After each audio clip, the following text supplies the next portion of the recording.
Agad na paapak sa preno ang isang may kaidarang lalaki nang may biglang tumawid na itim na bagay sa kanilang dinaraanan. Nagulat siya, maging ang pahinanting kasama niya.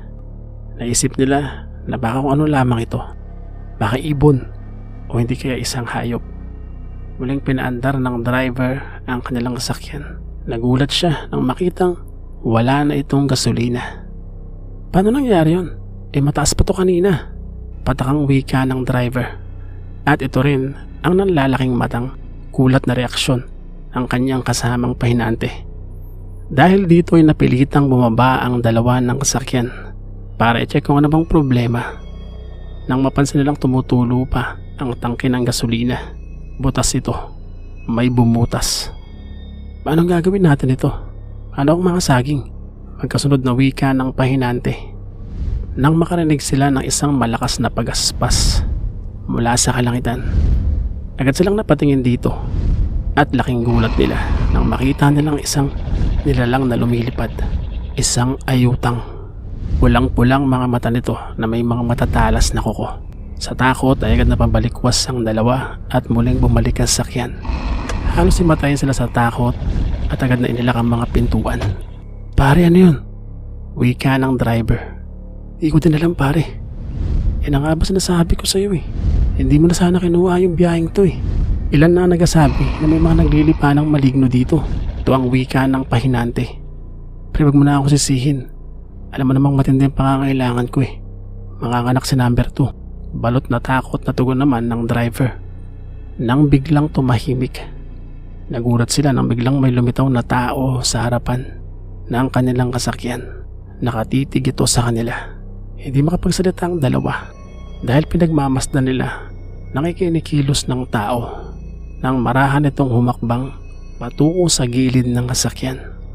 Pero nang silipin nila ang side mirror ay bigla itong naglaho. Bumilis na naman ang tibok ng puso ng dalawa kung saan halos magyakap na sila. Nang isang malakas na pagaspas na naman ang muli na naman nilang narinig na mula naman sa harap ng kasakyan hanggang sa matatalim na kuko ang bumasag sa napakakapal na windshield at dumiretso sa kanilang katawan. Tinukot ang kanilang mga puso. Kitang kita sa sinag ng buwan ng muling pagpagaspas ng ayutang. Papalayo, bitbit ang dalawang puso na balot ng sariwang dugo. Akala siguro ng iyanong yan ay siya magiging bida sa rondang ito. Tignan lang natin kung makatagal siya sa gabing ito. Matigas at balot na galit na wika nitong si Teban habang winawasiwas ang hawak na tabak sa mga nakaharang na talahib sa kanilang dinadaanan. Nasa kalagitnaan na sila ng kakahuyan ng purok-dos pero wala man lang silang makitang bakas ng mga aswang dito. Nasa na ba itong mga pesting mga malignong to at ayaw pong magsilitaw nang makita na nila ang kanilang mga hinahanap. Patuloy pa nitong si Teban nang makarinig sila ng mga kaluskos sa di kalayuan. Laking gulat nila nang makita sila ng dalawang lalaki sa kanilang dadaanan. Kanya-kanyang bunot ng mga sandata ang grupo nitong si Teban. Pero laking gulat nila nang biglang maglaho ang mga ito. Inayangat pa nila ang kanilang mga ilaw pero hindi na nila ito nakita pa. Mabilis ang naging pagkilos ng mga ito ng mga aswang gubat pala na nasa kaanyo ang tao. Kailangan natin magmadali. Wika ng isa, si Enyong. Kasama niya itong si Errol, ang magkapatid na aswang gubat mula sa Gimaras.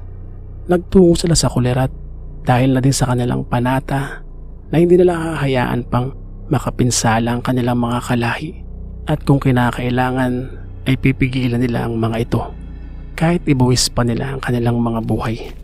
Parang hangin sa bilis ang pagkilos ng dalawa patungo sa Purok 5. Halos manlaki naman ang mga mata nitong sina Teban at mga kasama sa patuloy na pag-aninag. Sa kanina lang ay dalawang lalaki na nasa harap nila. Agad nilang ginalugad ng lugar pero wala na talaga silang nakita pa. Sa tapat naman ng isang maliit na dampa, huminto ang sakyan nitong nila Vincent at agad silang bumaba. Agad namang nagtanong itong si Tony sa matandang sumalubong sa kanila kung meron bang gasolinahan sa lugar dahil malapit nang maubos ang kanilang karga at batay sa kanilang digital map na dala ay napakalayo pa nila sa mata ng kidlat at hindi na aabutin pa ang kanilang gasolina kung magtutuloy pa sila. Pero laking panlulumo nila nang malamang wala nang kahit anong establishmento pa sa daan na kanilang tatahakin.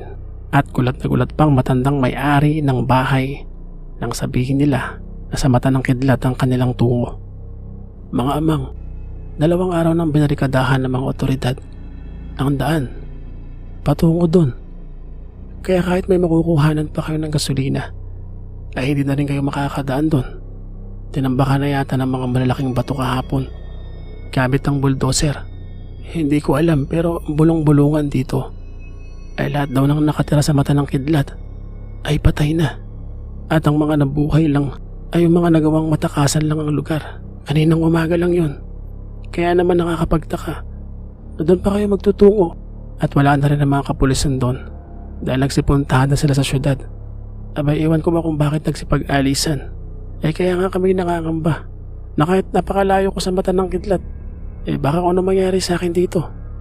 Sa winika ng matanda ay nagkatinginan na lamang silang 4. Tay, baka pwede po bang makituloy muna kami dito kahit ngayong gabi lang, kahit saan po pwedeng humiga, basta po makatulog lang kami. Wika nitong si Tony. Abay, okay lang naman, maiging at may kasama ako dito ngayong gabi, wika ng matanda. At mabilis nitong pinatuloy ang grupo na pagod na rin sa mga sandaling iyon. Naisip kasi nila nang wala naman na palang tao sa mata ng kidlat ay hindi nila kailangan magmadali pa.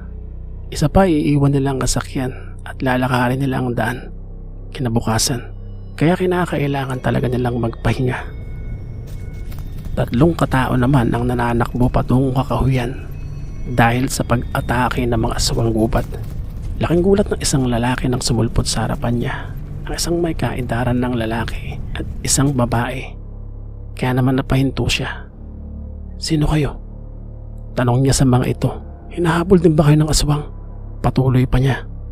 Oo hinahabol din kami. Ito ang tugon ng babae.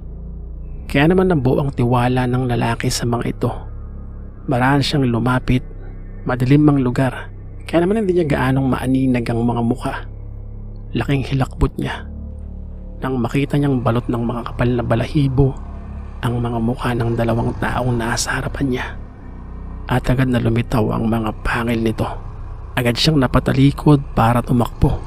Pero biglang sumalubong naman sa kanya ang isa pang nilalang. At agad na dinukot ang kanyang puso. Nilapa ang kanyang dibdib. Hayok na hayok sa dugo. Parang mauubusan kung malapa ng biktima. Tama na yan, Sentor. Madami pa namang masariwa dyan. Mukhang makunat na yan. Wika naman ng isang nilalang na kasama ng babae. Si Puno. Ang akala siguro ng mga taga-Purok 5 ay magiging ligtas sila sa gabing ito. Masyado silang pakampante. Ito naman ang wika ng babae. Si Zelda. Itong si Puno, Sentor at Zelda. Ang leader ng grupo ng mga aswang gubat na naghahasik ng lagim sa kulerat. Ilan pa sa mga kabahayan sa Purok 5 ang sinalakay ng mga aswang gubat. Kaya naman napilitan ng ilang mga tao na mangalat kung saan-saan, maging sa kakahuyan. Kaya naman lalong mapanganib para sa kanila. Hanggang sa makasalubong ng isang babaeng nagsisisigaw ang grupo nitong Sinayano na nagmamadali na sa mga sandaling iyon. Nag-alangan pang itong lumapit sa kanila. Pero napansin ng babae na kasama nitong Sinayano itong si cellphone. Kaya nagkaroon siya ng tiwala. Tulungan niyo ako. Agad na wika nito. Parang awa niyo na. Tulungan niyo ako. Agad naman itong pinakalma ni Yano. Tulungan niyo si Inang. Nandun siya sa bahay. Kenneth Gilier, sumama kayo sa akin. Tommy, at ikaw cellphone. Bumalik na kayo sa Purok 3. Magmadali kayo. Mas ligtas dun. Sige Kuya Yano. Mag-ingat kayo ha. Itong si Yano na agad na humakbang palayo kasama itong si Tommy at ang babae. Matapos ito ay naging mabilis ang naging pagkilos nitong Sinayano patungo nga sa mga kabahayan kung saan sinasabing umaatake na ang mga aswang gubat. Nang makasalubong nila ang isa sa mga humahabol sa babae. Nagulat pa nga ito at napahinto nang makita sila. Mabilis itong nagsatao. Mukhang naliligaw ata kayo. Wika nito sa kanila na nakangisi. Bagaman alam naman ito kung ano ang pakay nitong sinayano. Bilog ng buwan. Delikado rito. Mainam siguro na umuwi na kayo. Hindi pa man natatapos ang lalaki sa kanyang sinasabi ay tumusok na sa kanyang leeg ang isang punyal mula kay Yano. Agad bumuhos ang dugo nito at mabilis na nagpalit ng anyo bilang aswang gubat. Pero dito na sa kaanyo ang aswang gubat, siya nalagutan ng hininga. Mabilis na hinugot ni Yano ang kanyang punyal at sumenya sa dalawa na magpatuloy sa paglakad.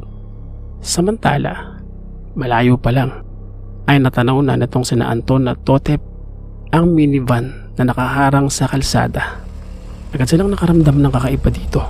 Kaya naman pagkalapit ay agad silang bumaba ng kasakyan para tignan niya kung bakit ito nakahinto sa gitna ng kalsada. Agad silang nanlumo sa kanilang nakita ang mga wala ng buhay na katawan ng driver at ng pahinante na nakalusot pa sa basag na salamin ng sasakyan. Napailing na lang ang dalawa at nagkatinginan. Alam na lang hindi ito magagawa ng tao kung hindi ng isang nilalang. Dahil napansin nila sa mga bangkay na butas nga ang mga dibdib. Tiyak na kinuha ang puso nito. Wika nila sa kanilang mga sarili. Matapos tignan ang mga katawan ay matamaan nilang pinagmasdan ng paligid. Napatingin itong si Totep sa ilalim ng sakyan at napansin niya ang sariwang langis. Nang ilawan niya ang tangke ay tumambad sa kanya ang 4 na butas na naging dahilan ng pagkaubos ng laman nito.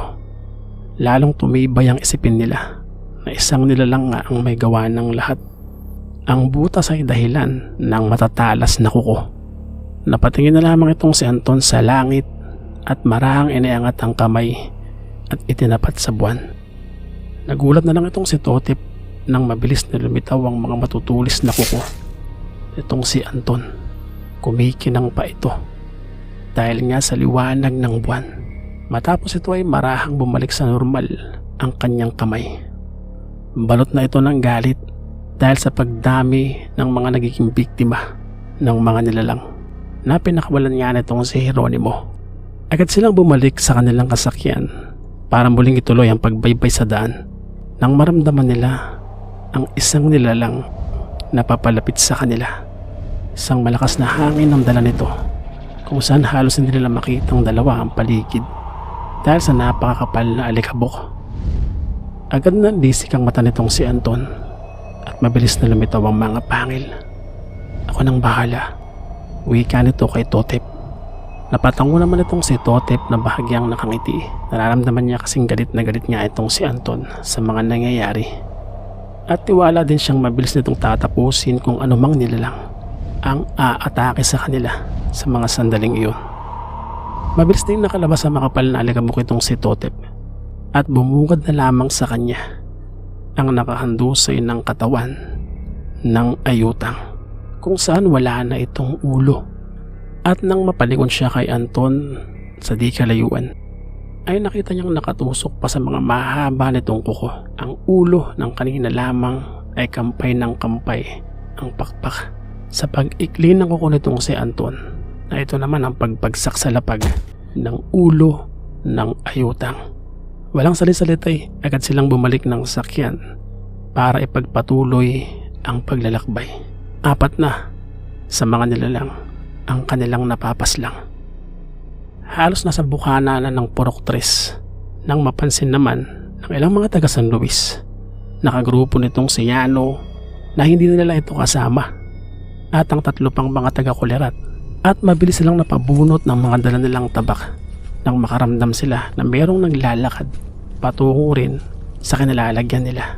Tahimik ang grupo at inihanda ang mga sarili sa pag-unday sa kung ano ba ang nasa likod ng mga talahib. Hanggang sa magulat na lang sila nang lumitaw ang grupo nitong si Teban. Oh, anong ginagawa niyo dito? Ano si Yano? Agad na tanong nitong si Teban. Natakang-taka sa mga sandaling iyon. Di namin alam eh. Bigla na lang nawala sa paningin namin. Tugon ng isa. Mukhang inuutakan tayo ng yanong yun ah. Gustong lumakad ng sarili niya. Para nga maging bida. Ipaparating ko kay Mayor ang ginawa niyang ito. Ewan ko na lang kung hindi siya tanggalin sa ating grupo. Galit ng wika ng aroganting si Teban. Pero saan kaya sila nagsuot? Tsaka yung tatlong kasama niya. Nagalugad na namin ng halos ng kabuuan ng Purok 3. Wala naman kami nakitang aswang gubat. Wika naman ng isang taga San Luis. Nakagrupo nitong si Yano. Ganun ba? Maging kami sa Purok 2. Wala rin naman kami nakitang aswang. Muling galit na wika nitong si Teban na nag-iisip patungkol kay Yano kung nasaan ba ito sa mga sandaling iyon. Ang hindi nila alam ay agad itong nakarating sa ilang bahagi ng Purok 5 na sa mga pagkakataon ngang iyon ay inaatake na nga ng mga aswang gubat. Tumambad kina Yano ilang mga katawan na wala ng buhay at ilang mga bahay na wasak ang mga pawid at mga dingding. Bukas ang mga pintuan at bintana. Napadiin ng hawak si Yano sa kanyang dalang punyal. Kasabay ang kanyang nararamdaman na panlulumo hanggang sa makarinig sila ng sigaw sa di kalayuan. Tiyak na may inaatake na naman ng mga aswang gubat. Kaya agad nilang tinungo ang pinanggagalingan ng sigaw nang makita nilang bitbit ng isang aswang gubat ang isang dalagita sa balikat nito. At napansin din nila na umaagas ang dugo sa kamay ng babae nang biglang magsatao ang aswang gubat na may bitbit dito, si Puno. At ito rin ang biglang litaw ng dalawa pang aswang gubat na bigla ring nagsatao, si Zelda at si Centaur. Akmang susugurin na sila nitong si Yano at ng mga kasama nito nang biglang tumalilis ang mga ito. At biglang nagsulputan mula sa kadiliman ang iba pang mga aswang gubat. Nang mga ito naman ang humarang dito kay Yano, tuluyang nakalayo itong si Puno. Agad may sumunggab dito kay Yano, dahilan para matumba siya. Pagpagulong-gulong sa lapag, nabitiwan pa niya ang hawak niyang punyal. Kaya naman agad niyang binunot ang isang tabak sa kanyang tagiliran. Pero muli siyang inatake ng isa pang aswang gubat, kung saan tumama sa kanyang braso ang matutulis nitong kuko. Agad humulas ang dugo na pumaligo sa kanyang katawan. Nagulat siya ng isa pang aswang gubat ang sunod ding umatake sa kanya, pero nagawa niyang gumulong para makaiwas dito. Sa pagkakataong ngayon ay dalawang aswang gubat na ang umaatake dito kay Yano. Sa muli niyang pagtayo ay nakita niya rin ang dalawa niyang kasama na inaatake rin ng mga aswang gubat. Muling bumulot itong si Yano ng isa pang tabak sa kabilang tagiliran niya, kung saan sa magkabilaang kamay na niya meron siyang hawak. Pero agad na lumusob ang isa sa mga aswang gubat, kung saan sa pag-ikot ng kanyang katawan para makaiwas sa pag-atake nito ay nagawa niya rin itong matarakan sa leeg, kung saan tumagos ang kanyang tabak hanggang sa batok nito. Hinugot ni Yano ang kanyang tabak at agad namang nalagutan ng hininga ang umatake sa kanya. Pero hindi pa man niya nahuhugot ang tabak sa leeg ng isa, ay ito naman ang atake sa kanya ng isa pa, kung saan nagawa niya namang maitarak sa dibdib nito ang isa pang tabak sa isa niyang kamay. Matapos ito ay sabay niyang hinugot ang dalawang tabak at sabay din na humandusay ang dalawang aswang gubat. Sa muling pagpaling ni Yano ng paningin sa mga kasama, laking gulat niya nang makita niya nakahandusay na itong si Kenneth at labas na ang lamang loob at naliligo na rin ito sa kanyang sariling dugo. Patuloy namang inaatake itong si Gilier, kung saan isang aswang gubat din ang napatay nito na nakahandusay sa mga sandaling iyon. Agad na kumilos itong si Yano para tulungan itong si Gilier, kung saan na isang aswang gubat pang biglang lumitaw sa karimlan at umatake rin sa kanya. Pero agad na ilagan ni Yano ang sakmal na iyon at agad niyang tinutok ang tabak na hawak niya na nababalot pa ng dugo. Sa muling pag-atake ng aswang gubat ay ito naman ang yuho ni Yano, kung saan muli niyang naiwasan ng pag-atake. Sa muling pagtingin sa kanya ng aswang ay sumalubong sa mukha nito ang tabak at agad itong bumaon. Agad na bumulwak ang dugo sa bibig nito at humandusay. Isa pang tunog ng pagbagsak ng katawan ang narinig itong si Yano nang muli siyang mapatingin kay Gilir, ang katawan ng aswang gubat. Nang mapaslang nilang ilang mga aswang gubat ay tumalilis naman ng iba dahil nagulat ang mga ito na hindi pala pangkaraniwang mga tao lang ang kanilang mga inaatake. Mabilis namang nilapitan nitong si Yano at Gilir ang wala ng buhay na katawan nitong si Kenneth, kung saan kaawa-awa ang sinapit nito. Muling nanumbalik ang sakit na nararamdaman nitong si Yano nang paslangin ng aswang gubat ang kanyang lolo Simeon. Bagya pang dumaloy ang luha niya sa kanyang mata, pero kinakailangan niyang tibayan ang kanyang kalooban. Nagpapasimula pa lamang ang kanyang misyon. Lalo siyang nanlambot at nalumo na nang balikan na lang ilang mga kabahayan sa Purok 5 ay tumambad sa kanila ang ilan pang mga bangkay ng mga inosenteng tao. Napakapit na lang ng gusto itong si Yano sa hawak niyang tabak at galit na galit din itong si Gilir. Ilan naman sa mga nagsitalilis na mga aswang gubat ang biglang sinalubong ng pag-atake ng kapwa nila aswang gubat at napatitig sa dalawang umaatake sa kanila. Sino kayo? Mga traidor ng lahi. Galit na wika ng isa sa mga aswang gubat. Agad namang nagsatao ang dalawang aswang gubat na umaatake sa kanila, si Errol at si Enyong. Hindi ba't binalaan na namin kayong mag-ituloy ang planong ito? Hindi sa atin ang kulirat, hindi sa inyo. At wala kayong karapatang kumuha ng buhay ng kahit sino nang dahil lamang sa pag-angkin nyo sa isang lugar. Tigilan nyo ng kasamaang ginagawa nyo, dahil kahit anong gawin nyo ay hindi kayo magtatagumpay. Ito ang wika nitong si Enyong. Hoy Enyong, sino ka ba para pagsabihan kami ng dapat namin gawin? Matagal na namin kayo itinakwil sa ating lahi, kaya wag mo kaming pakialaman. Muling wika ng isang aswang gubat na nagsatao rin. At muli itong nagsaaswang gubat para umatake sa magkapatid. Kasabay ang tatlo pang kasama nito. Pero wala na isa sa kanila ang umubra dito kay Enyong at kay Errol. Agad na humandusay na pare-pareho nalaslas ang mga lalamunan ng mga ito. Mula nang mapatay ng mga aswang gubat ang nanay SP nitong sina Enyong at Errol, ipinangako nila sa kanilang mga sarili na gagamitin nila ang kanilang pagiging aswang para mapigilan ang kanilang mga kalahi at kapwa aswang na balak magasik ng lagim sa sangkatauhan. Humingi rin sila ng basbas kay Mang Ambit at sinanay din sila nito para siguradong kayanin nila ang bawat laban na darating sa kanilang buhay. Wala nang magwakas ang lagim sa Gimaras ay nangalat na mga natirang aswang gubat sa iba't ibang mga lugar sa Panay at Iloilo. Pero ang iba'y tumawid ng dagat, nagtungo sa kung saan-saan. At isa na nga dito ay ang kulirat. Agad namang tumalilis ang magkapatid nang makita na wala ng mga aswang sa kanilang paligid.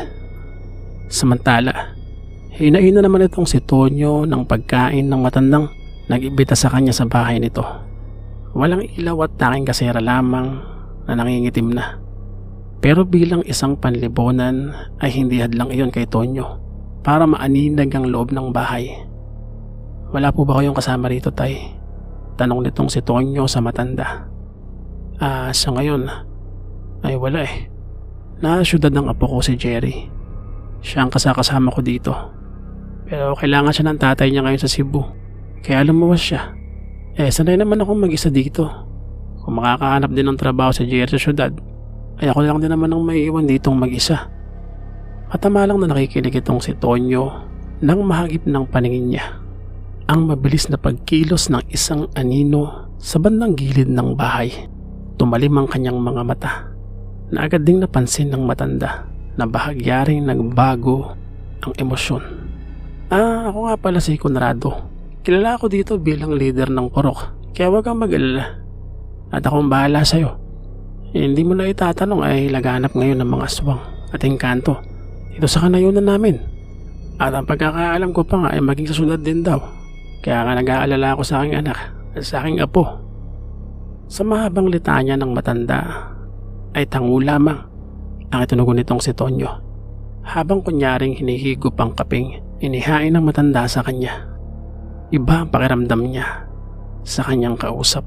Hindi ito normal magsalita at kumilos. Bagaman nagagawa nitong umaktong normal, kailangan sakyan nitong si Tonyo ang mga bagay na iyon para malaman niya kung ano ang meron sa lugar.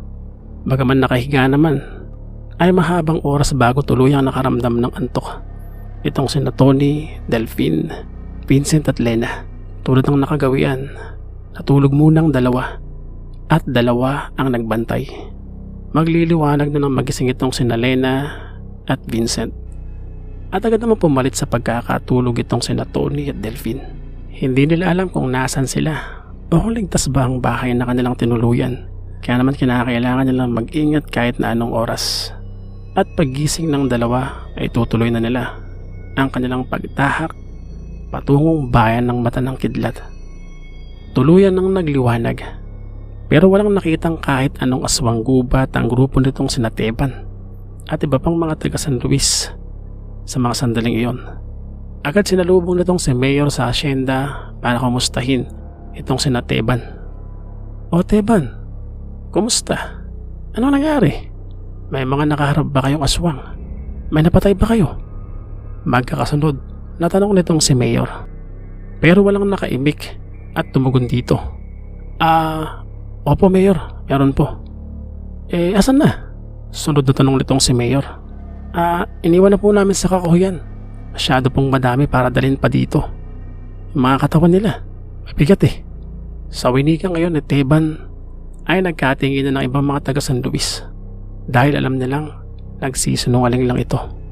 Pero wala na isa sa kanila ang kumibo. Naroon naman na nakikinig lang itong si Candy. Nagising na rin sa mga sandaling iyon dahil sa pag-aalala nga kay Yano ay gusto niya rin itong salubungin. Mabuti yan at agad kayo nakapaslang ng mga salot. Magaling Teban. Tsaka nga pala, nasa si Yano? Muling tanong nitong si Mayor. Yun nga po Mayor eh. Sabi ng mga kasama nila, bigla raw nawala yung apat. Sa tingin ko po nakaramdam ng takot Mayor. Hindi pa magtapos magsalita itong si Teban na isang sigaw ang umagaw ng pansin nila. Isang lalaking humahangos, basang-basa ng pawis at dugo. Mayor! Umiiyak na wika nito. Pinatay nila ang aking mag-ina, ang aking mga kababaryo. Pinatay nila Mayor. Parang nababaliw na wika ng lalaki kung saan gulat na gulat ang lahat. Maging itong sina Teban. Teka. Sinong pinatay? Saan? Tagasang ka ba? Tugon nitong si Mayor. Sa Purok 5 po kami Mayor. Halos ubusin nila kaming lahat.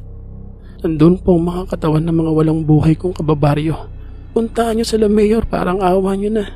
Hanggang kailan ba mangyayari sa atin to Mayor? Hanggang kailan? Pasigaw na wika ng lalaki. Tama na. Naguguluhan naman na wika nitong si Mayor. Maging si Candy ay nanlaki ang mata sa mga nakikita at lalong nakaramdam ng kaba. Baka kung anong nangyari dito kay Yano. Nasa ganun na patuloy na humahagulgol ang lalaki nang mapansin itong si Mayor. Itong si Yano na papalapit na sa kanila, kung saan nasa likod ng mga ito ang isang kalabaw na may hila-hilang kariton, kung saan sakay nito ang labi ni Kenneth.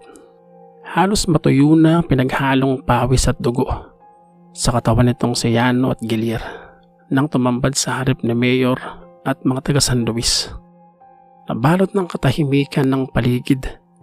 Walang umiimik, lalo na nang makita nila na ang tila nakabalot sa kumot na nasa kariton nga ay isang bangkay. Nanlalaki ang mga mata nitong si Mayor sa mga sandaling iyon. At ito naman ang lapit nitong si Candy. Tumutulo pa ang dugo mula sa telang nakabalot sa braso nitong si Yano na agad ding umagaw ng pansin ng lahat. Tapas lang po siya, Mayor. Wika nitong si Yano na ang tinutukoy ay itong si Kenneth habang nangingilid ang luha. Marahang tinanggal nitong si Gilir ang nakabalot na kumot kung saan tumambad ang halos luray na katawan na nitong si Kenneth. Mahabaging langit, natatarantang wika nitong si Mayor at halos hindi naman makatingin itong si Candy. Wala namang imik ang mga taga San Luis at tanging hagulgul pa rin ng lalaking taga Purok 5 ang umaalingaw-ngaw sa umagang iyon. Nang magsalita itong si Teban. Saan ba kayo pumunta Yano? Ang sabi ng mga kagrupo mo na wala raw kayong parang bula. Saan ba kayo nagtago? May napatay ba kayong aswang? O parang kayo yata yung muntik ng mapatay lahat ah. Hinayaan yung paslangin ng kasama mo ng ganon-ganon lang. Anong klaseng leader ka ba, Yano? Mataas na boses nitong si Teban. Magsasalita sana itong si Gelier. Pero pinigilan na ito ni Yano. Pasensya na po kayo, Mayor, kung may napatay sa kasama ko. Muling wika nitong si Yano. Bakit naman kasi ganun, Yano? Saan ba talaga kayo nagpunta? Malaki pa naman ang tiwala ko sa'yo. Mukhang bibiguin mo yata ako ah. Yan. Muli, natapos na naman ang isa pang bahagi ng Aswang Hunters. Salamat sa mga patuloy na sumusubaybay sa ating kwento. Sana hindi kayo magsawa dahil tiyak nakapanapanabik ang mga darating pang kabanata sa patuloy na pagtahak ng mga hunters sa bawat lugar na pinamumugaran ng mga nilalang nitong si Geronimo. Ano-anong panganib kaya ang kanilang kakaharapin? At magagawa naman kaya natong si Yano na makapanatili sa ronda? Gayong agad na nagkakaroon ng pag-aalinlangan sa kanya itong si Mayor. At anong bagay pa ang matutuklasan sa misyon na magkapatid ng aswang gubat na si Enyong at si Errol sa pakikibaka nila laban sa kanilang mga kalahi? Abangan sa susunod na episode ng Aswang Hunters. Sa pag-abot kan banggay, ihihinghing kong nawarin, magkakasuwayan paaram